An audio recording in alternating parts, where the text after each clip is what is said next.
voy a compartirles una palabra que el Señor me dio en esta semana. El Espíritu Santo está inquietando mi corazón con este tema que voy a compartirles, que está en Salmo 127:1 y dice así: si Jehová no edificare la casa, en vano trabajan los que la edifican. Si Jehová no guardare la ciudad, en vano vela la guardia. Señor, gracias. Gracias por tu presencia en nuestras vidas. Gracias, Espíritu de Dios, por tu dulce presencia en nosotros. Gracias, Padre, porque hemos venido, Señor, a reconocerte en este lugar, a adorar tu nombre, a exaltarte, a rendirte culto y a preparar nuestro corazón para que tú nos hables. Visítanos, que tu palabra ministre nuestra mente, nuestro corazón, nuestro espíritu, las fibras más profundas de nuestro ser, Señor. Bendecimos y exaltamos tu nombre y te pedimos que no salgamos de este lugar como hemos venido. Transfórmanos por el poder de tu palabra, Señor, en el nombre de Jesús. Amén. El título de este mensaje le puse Restaurando las murallas. Y la realidad es que del texto que les acabo de leer en Salmo 127:1, no necesitamos tener mucho conocimiento teológico para poder comprender el mensaje que nos está transmitiendo el salmista a través de la palabra. Porque la palabra nos enseña que a pesar del esfuerzo humano que le dediquemos y que pongamos para edificar lo nuestro, ya sea nuestra casa, nuestra vida, nuestra familia, nuestro trabajo, y de cuidar lo nuestro, si el Señor no está entronado en nuestra vida, esos esfuerzos son en vano. La palabra nos está invitando a pensar sobre lo frágil que puede ser poner toda nuestra confianza solo en nosotros mismos y en nuestro propio trabajo, nuestro propio esfuerzo. Y es cierto que Salomón reconoce la importancia del esfuerzo y del trabajo duro. De hecho, en Proverbios 6, cuando le habla al perezoso sobre el trabajo disciplinado de la hormiga, está hablando de esto.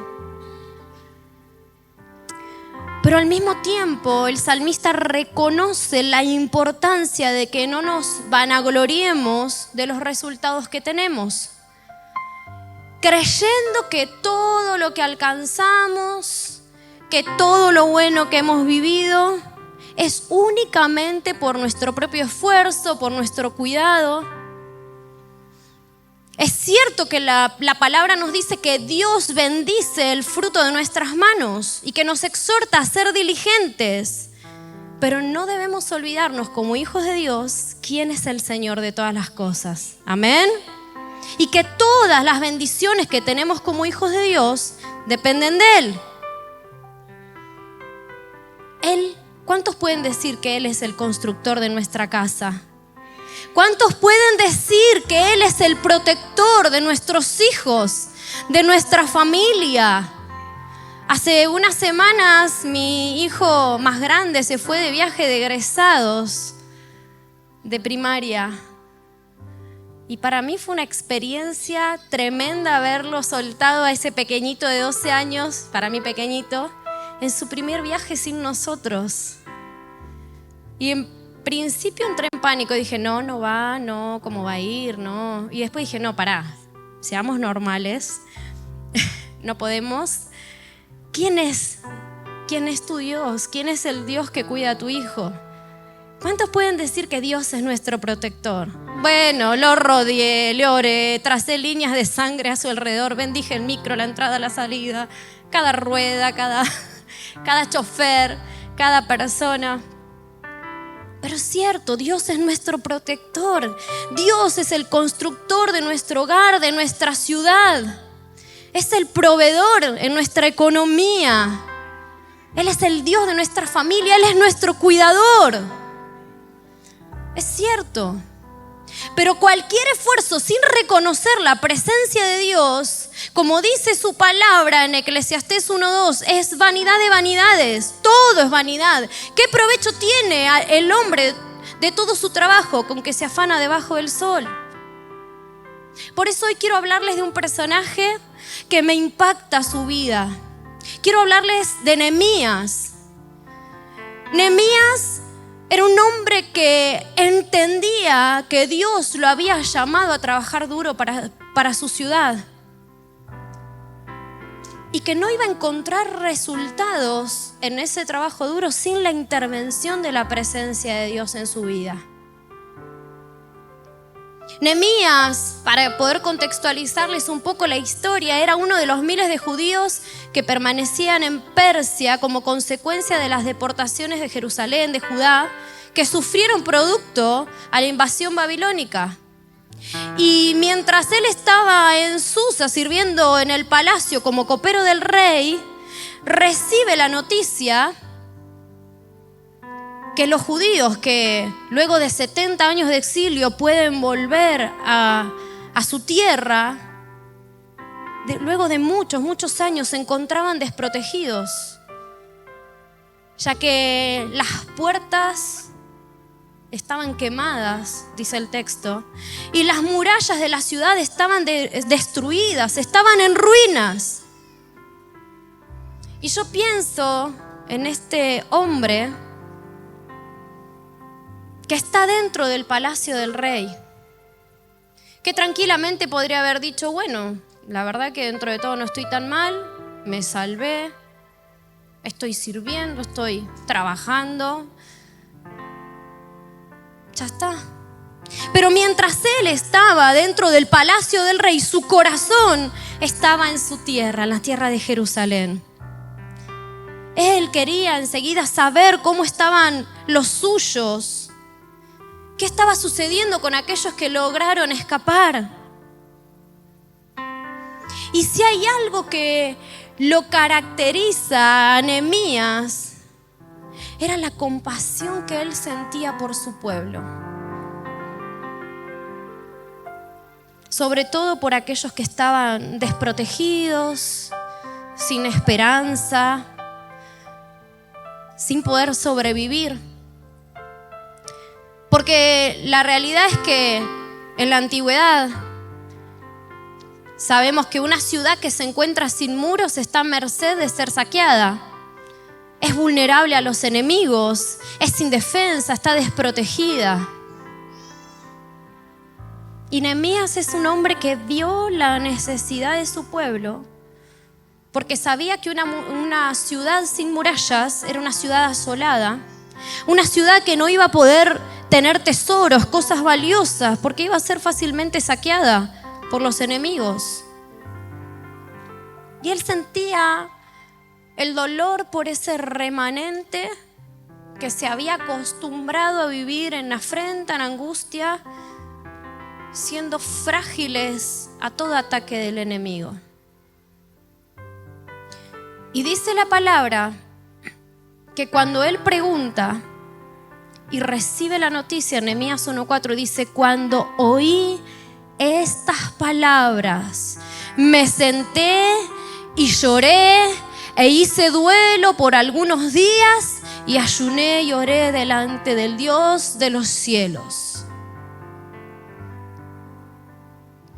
Vemos a un hombre que ante la noticia que recibe, y más allá de la emoción inmediata de haberse sentido triste por tener noticias malas de los suyos, tuvo una reacción que cambió el destino de su nación. Decí conmigo, tuvo una reacción que cambió el destino de su nación. Y dice la palabra que él entró en un tiempo de búsqueda, de intercesión a Dios por su pueblo.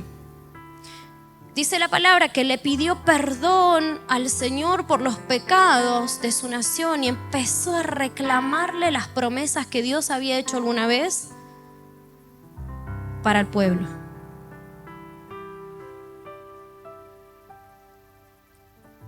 Él se levantó en intercesión. Interceder es interponerse, es ponerse en el medio, es colocarse entre la necesidad del otro y Dios. Es pararse en la brecha. Es esa brecha, es esa ruptura que hay entre la humanidad apartada del Creador por el pecado y Dios, para orar y para contrarrestar en oración todo ataque del enemigo. Es por eso que el mayor ejemplo de intercesión para nosotros es nuestro amado Jesús. Jesús en la cruz tomó nuestro lugar de pecadores para morir por amor a nosotros. Amén. Y Nehemías tomó esta actitud de intercesión, de intercesor, y afianzó su fe en la promesa, en la palabra de Dios, reclamando las promesas. Dice: acuérdate ahora de la palabra que diste a Moisés tu siervo, diciendo: si vosotros pecareis, yo dispersaré por los pueblos, pero si os volviereis a mí, guardareis mis mandamientos y los pusiereis por obra, aunque vuestra dispersión fuera hasta el extremo de los cielos, de allí os recogeré y os traeré al lugar que escogí para hacer habitar allí mi nombre. Yo creo que la iglesia del Señor tiene que entrar en este tiempo, en un tiempo de intercesión. El mayor modelo de intercesión que tenemos es nuestro amado Jesús. Es aquel que tuvo compasión, sin pecado, 3 veces santo, se entregó por amor a nosotros. Creo que es tiempo que la iglesia, mira la silla que tenés a tu lado. Mira la silla, mira al de al lado. ¿Cuántos lugares vacíos? ¿Cuántas sillas son almas que se pierden sin el Señor? ¿Cuántos tienen promesas de salvación para su familia? ¿Cuántos tienen algún familiar inconverso? ¿Cuántos tienen a alguien que saben que necesita de Jesús? Es tiempo, iglesia, de que nos levantemos en intercesión. Es tiempo, iglesia, que podamos empezar a mirar como hizo Nehemías. Él estaba en el palacio, estaba sirviendo, estaba a salvo, por así decirlo, pero en su corazón corría la compasión por aquellos que estaban desprotegidos, por aquellos que estaban necesitando la esperanza, una buena noticia, ser cubiertos, levantar la muralla. Ahora él declaró la palabra porque sabía en quién confiaba y sabía quién era el que iba a hacer la obra. Activó la fe que es la certeza de lo que se espera, la convicción de lo que no se ve. Él se presentó delante del Señor. ¿Saben que la palabra dice que él presentó su situación? Y algunos escritores dicen que estuvo 4 meses orando, clamando a Dios, ayunando y poniendo su confianza en el Señor, creando esa atmósfera de fe para que el milagro suceda. 4 meses clamando para que en 52 días la muralla se levante. Y saben que él se presentó con un corazón humilde, humillado, reconociendo sus faltas, reconociendo las faltas de su pueblo y pidiéndole a Dios la gracia, la sabiduría y el favor para presentarse delante del rey. Y el copero, muchos de ustedes saben que los siervos de los reyes no podían presentar ningún tipo de emoción, ni tristeza, ni de nada, porque corría en peligro su vida, porque solo estar en la presencia del monarca ya era razón de estar alegre, entonces nadie podía estar triste delante del rey. Y el monarca vio que en su corazón había tristeza y le dijo: ¿qué cosa pides? Y enseguida que el rey le preguntó, él tenía una respuesta, él tenía su oración, él tenía su estrategia, él tenía en su corazón lo que necesitaba. ¿Cuántos de nosotros estamos necesitando un milagro? ¿Cuántos de nosotros estamos necesitando que algún familiar conozca al Señor? ¿Cuántos necesitamos un milagro financiero en nuestras vidas, en nuestras familias? ¿Cuántos necesitamos un milagro de sanidad? Él sabía cómo orar, él se presentó delante del rey, él tenía la estrategia. Me dijo el rey: ¿qué cosa pides?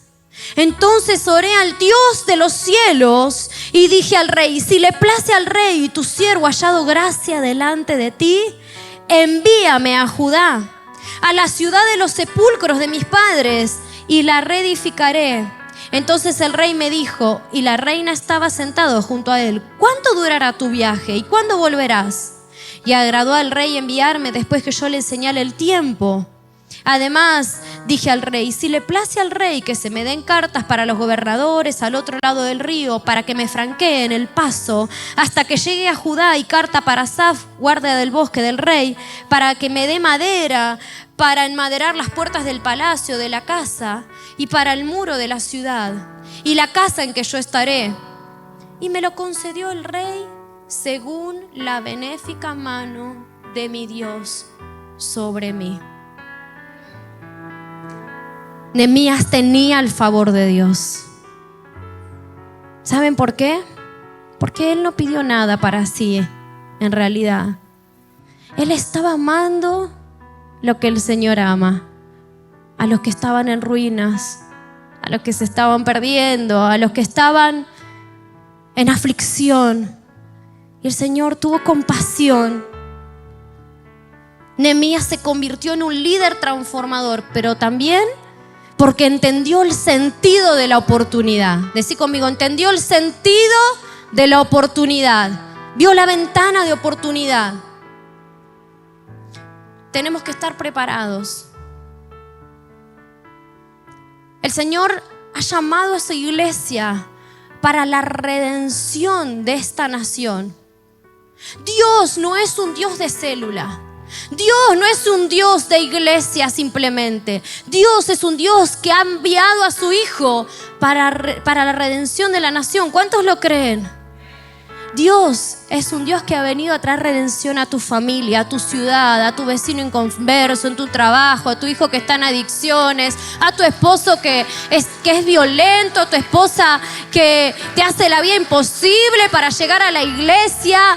El Señor no es el Dios de estas cuatro paredes nada más. El Señor es el Dios que está allá afuera, que quiere que alcancemos la ciudad para Cristo. ¿Cuántos lo creen? Y la iglesia tiene una estrategia para el año que viene. La iglesia va a salir a arrebatarle las almas al enemigo. ¿Cuántos lo creen? ¿Cuántos están dispuestos a ser usados por Dios? Yo quiero ser protagonista, yo quiero ver. Yo no quiero ser como otros que, bueno, ya estoy a salvo, ya está. Recibí las buenas nuevas y listo, me quedo en mi casa. Si hoy estás acá sentado es porque hay una oportunidad de que Dios te use para que otros se conviertan. Yo quiero ver con mis ojos, yo quiero ser protagonista. Yo quiero dejar de mirarme el ombligo y decir: ay, ya está, ya tengo resuelto mis problemas. Hay otros que se pierden y Dios puede usarte a vos. ¿Cuántos quieren ser usados por Dios? ¿Cuántos quieren ser usados por Dios? Yo quiero que mi familia alcance salvación. Yo quiero ver que todo mi entorno, mi cuadra, mi trabajo, el estudio, por donde voy, alcancen salvación. Amén. Bueno, Dios quiere usarte. Dios quiere usarnos. Amén.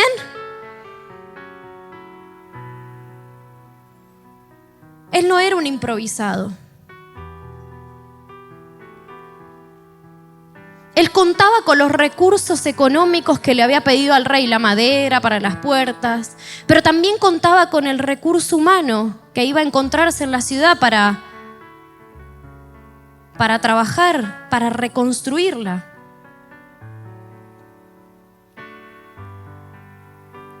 ¿Saben qué? La espiritualidad sin esfuerzo, sin trabajo, no sirve de nada. La espiritualidad requiere el esfuerzo de sus hijos. El pastor ha predicado que se terminó el tiempo del maná, de las espigas nuevas tostadas, donde hay que poner la mano, la tierra va a producir el fruto en un día. Es tiempo de que nuestras manos las pongamos en el arado. Amén. ¿Queremos ver el milagro? Pongamos la mano en nuestra familia. Nuestra espiritualidad no es simplemente la oración y ya. Tiene que haber actitudes que generen el milagro, que generen el cambio. Amén. Él entendía que Jehová estaba con ellos, pero requería el esfuerzo de levantar las murallas. Él entendía que la habilidad organizativa no le iba a servir de nada si no ponía sus manos para construir. Decí conmigo, se construye con las manos, pero se defiende en oración. La oración por sí sola, obviamente que va a tener efecto, ¿no? Pero tenemos que ser generadores de la atmósfera de fe para que el milagro suceda. Amén. Es lo que le dijo Jesús a sus discípulos. En Juan 9, 4, 5 dice: me es necesario hacer las obras del que me envió. Entre tanto que el día dura, la noche viene cuando nadie puede trabajar. Entre tanto que estoy en el mundo, luz soy del mundo. Un auto cargado de combustible no sirve de nada dentro de un garage. Lo mismo sucede con cada uno de nosotros. Saben que somos la luz, ¿no? Somos la luz del mundo. Una ciudad asentada sobre un monte no se puede esconder. No vamos a encender una luz para ponerla bajo un almud, sino sobre el candelero para que alumbre toda la casa. El Señor te está llamando, nos está llamando a hacer luz. Amén. El Señor nos está llamando a hacer luz. Hoy es tiempo de que podamos ver la aflicción de los que se pierden, que están desprotegidos, sin esperanza, y que además de afligirnos, ponernos tristes, tomemos una actitud comprometida de oración y esfuerzos de nuestras manos para que la realidad cambie. Amén. Yo te pregunto, ¿qué sería de cada uno de nosotros si no hubieran orado por nosotros? Yo recuerdo cuando estaba de novia con el pastor Ezequiel, que me decía: mi mamá ora por vos. Ay, qué linda. Porque mi mamá dice que, me decía así, una estrategia evangelística terrible tenía, pobre. Mi mamá dice que si no te convertís, viste, es como que no vamos a llegar muy lejos los dos. Ay, qué linda tu mamá. Qué copada. Claramente era difícil para él transmitirme bien el mensaje, y obviamente que para mí mucho más entenderlo en ese momento. Éramos muy chicos. Pero sé que mis pastores oraban por mí. Y que a pesar de que conocí al Señor en una corta edad, en la adolescencia, sé que la oración de aquellos que me llamaron a salvación hicieron que yo pudiera llegar, que pueda encontrar sentido de propósito, que pueda salvar mi alma, porque yo en mi adolescencia tenía pensamientos de muerte. Y parecía un juego empezar en un noviazgo adolescente, pero Dios estaba atrás estaba en el asunto para salvar mi vida, no solo mi vida, sino la de mi familia. Amén. Y el Señor me dio hijos, me dio un matrimonio, me dio un ministerio, me dio sueños, me dio proyectos.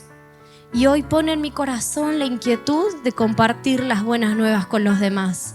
Amén.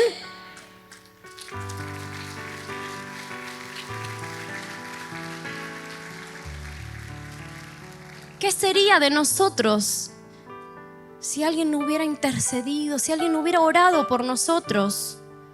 Jesús nos llama a adorarle, a rendir nuestra vida a Él, a negarnos a nosotros mismos, a tomar nuestra cruz y seguirle.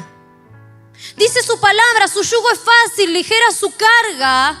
Cuando entramos en comunión con el Señor, el servirle, el hablarle a otros de Jesús, es lo más hermoso que nos puede pasar. Y no es porque alguien nos dice, bueno, tenés que traer gente a la célula porque si no te voy a excomulgar de la iglesia. Eso no sucede. Así las cosas no son. Tiene que arder en mi corazón la pasión de contarle a otros lo que el Señor hizo en mi vida.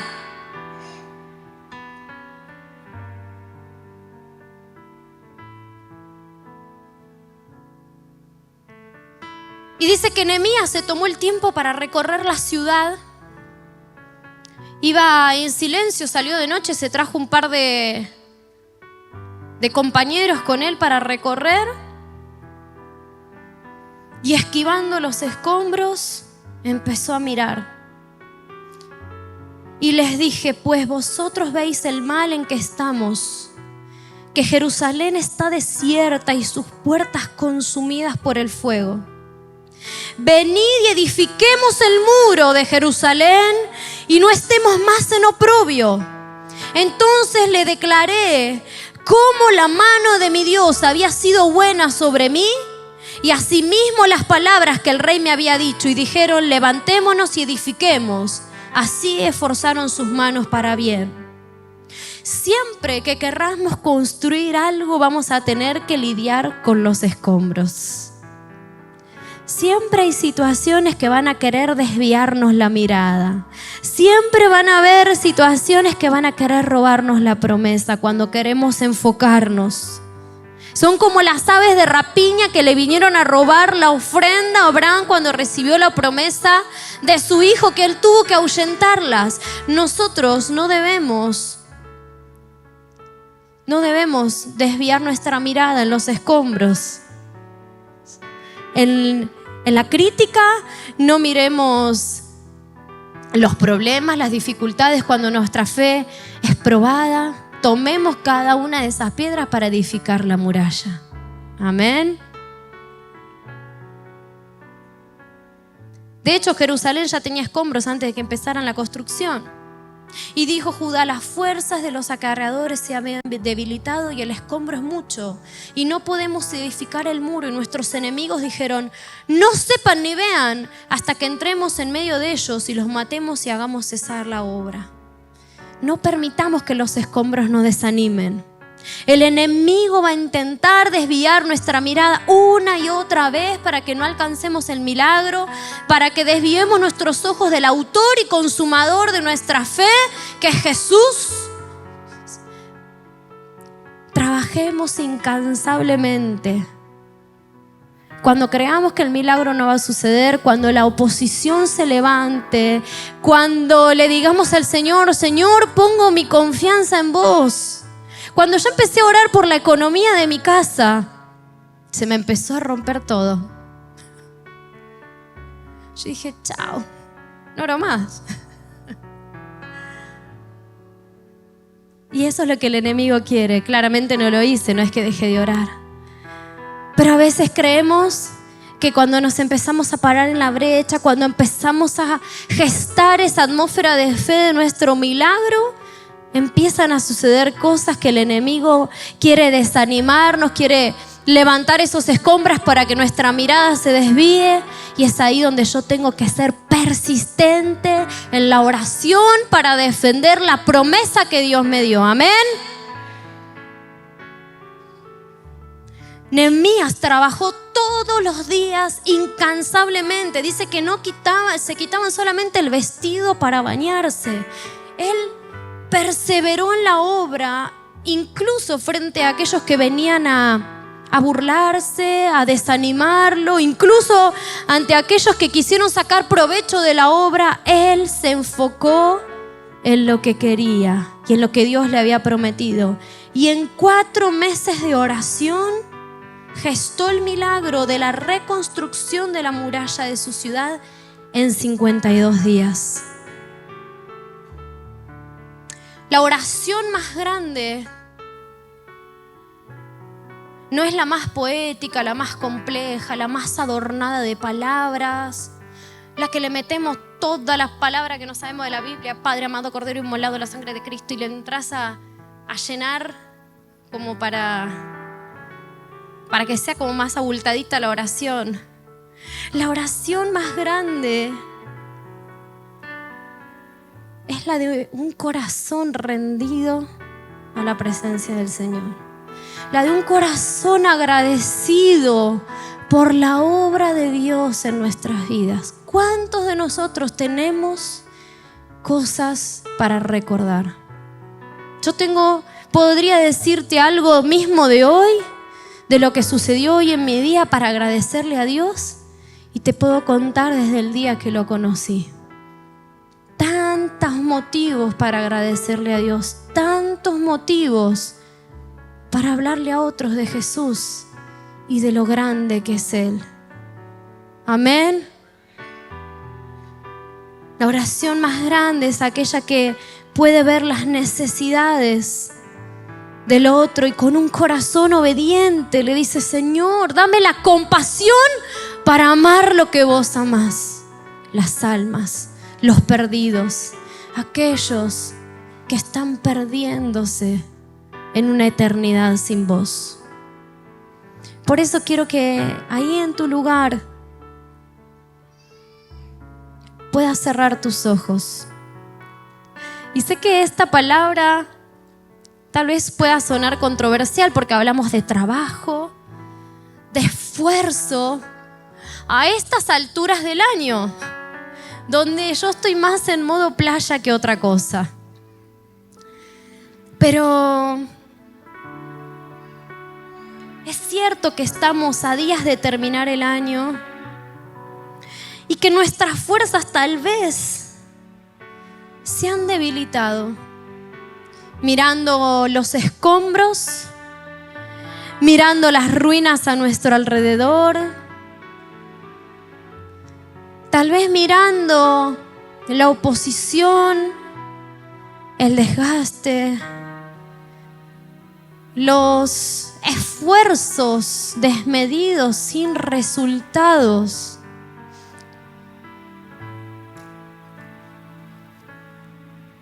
Tal vez hoy nos encontremos cansados del camino, trabajando arduamente todo el año y donde tengamos ganas de abandonar la obra y ponerle el título que quieras.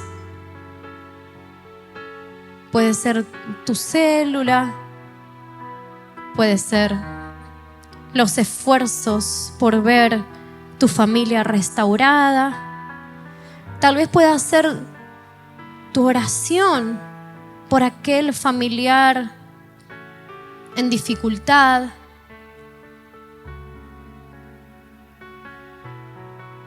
Puede ser que te sientas con ganas de dejar de luchar por la familia, por la economía. O tal vez estás al revés, metido en un activismo donde edificás, trabajás. Pero es en vano porque estás lejos de el creador, el constructor de nuestra vida.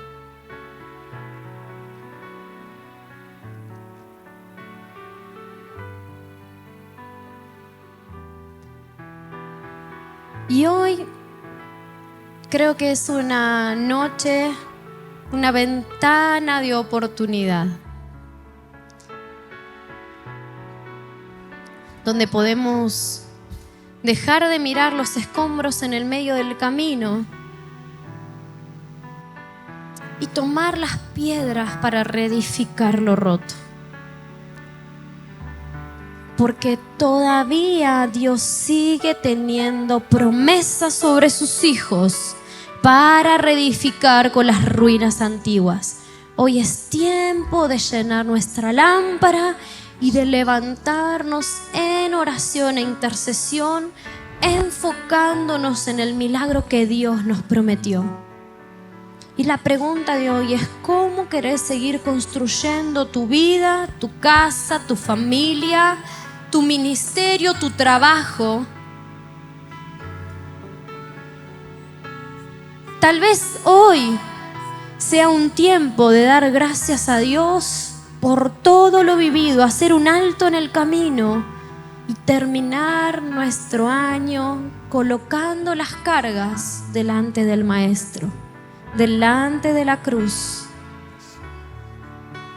y dejar de hacer las cosas con nuestras propias fuerzas para que nuestro Señor sea entronado en el centro de nuestra vida. Y tal vez hoy estás acá por primera vez y te encontrás con tus fuerzas desgastadas por intentar generar un cambio en esas situaciones que estaban en ruinas o que están en ruinas. Y no ves los resultados esperados porque estás agotado, porque estás cansado, porque lo has hecho con tus propias fuerzas. Hoy es tiempo, hoy es noche de oportunidad para presentar tu corazón delante de Dios, reconocer que el único y suficiente Salvador de nuestra vida es Jesús, que intercedió por nosotros al entregar su vida en la cruz y resucitar al tercer día para darnos salvación. Y que es aquel que nos comunica con el Padre. Es el único camino al Padre. Tal vez hoy sea una noche para dejar las cargas en el Señor y pedirle que Él haga el milagro en esas ruinas de tu vida, tu familia, tu trabajo, tu economía, el área que sea, y entregarle las cargas a Jesús, el único que puede hacer un milagro en esa situación. Si estás en esta situación, si has venido por primera vez e hiciste tuyas estas palabras, con tus ojos cerrados en el lugar en donde estés, levanta tu mano, que quiero bendecirte. El Señor te bendiga. El Señor te bendiga. Yo quiero hacer un llamado al altar para todos aquellos que